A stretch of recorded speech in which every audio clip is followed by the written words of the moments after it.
macet lagi.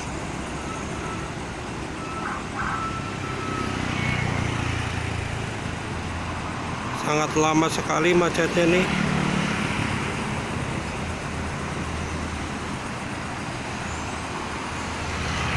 Baik teman-teman, selamat malam.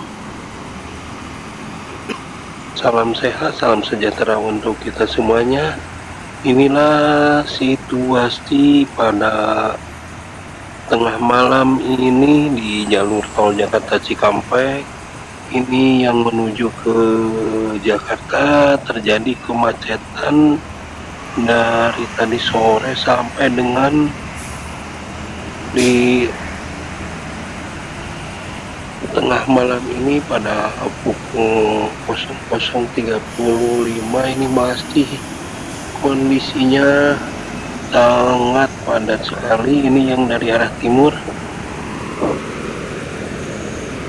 dan kemacetannya cukup lumayan panjang. Ini dari kilometer 62 ya, sebelum masih jauh dari sebelum gerbang tol Kalihurip utama. Ini pertemuan dari dua arah, dari Cipali dan juga Cipularang. Terutama ini yang dari Cipularang sangat padat sekali, yang menuju gerbang tol Kalihurip ini.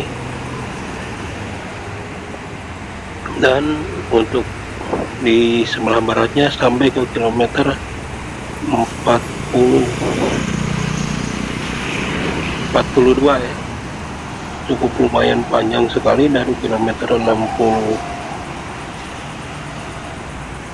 ke kilometer 42 ini sekitar 18 kilo ya kemacetan pada malam ini, di malam Senin tanggal 13 nih, sudah masuk tanggal 13 Maret 2023. Bisa dilihat sangat padat sekali, dan yang dari arah barat pun yang menuju Cikampek sangat ramai ya. Diharapkan kepada para pengguna tol yang mau melintas di jalur Jakarta Cikampek ini untuk selalu tetap waspada. Padahal tadi sore ya diberlakukan sampai malam tadi kontraflow, tapi tetap aja tidak bisa mengurai kemacetan, karena memang pantauan dari hari Jumat sama Sabtu itu yang arah ke timur meskipun tidak macet sangat padat ya, sangat ramai. Oke teman-teman, mungkin itu saja yang bisa disampaikan untuk kesempatan pagi ini di Senin pagi ya, tengah malam ini di pukul 00.30. Terima kasih. Assalamualaikum warahmatullahi wabarakatuh.